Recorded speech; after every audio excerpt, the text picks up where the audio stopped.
তারা মিছিল করার অর্থ হচ্ছে এই তাদের উপরে জুলুম নির্যাতন হচ্ছে, বিভিন্ন জায়গায় ভোট ক্যাম্পেইনে তাদের বাধা দেওয়া হচ্ছে।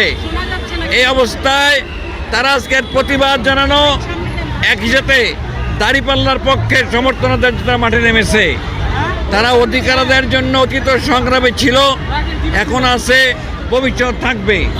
এই বন্ধের মাধ্যমে আমাদের মেসেজ, সমাজে শান্তি প্রতিষ্ঠার সংগ্রামে তারা আমাদের সাথী।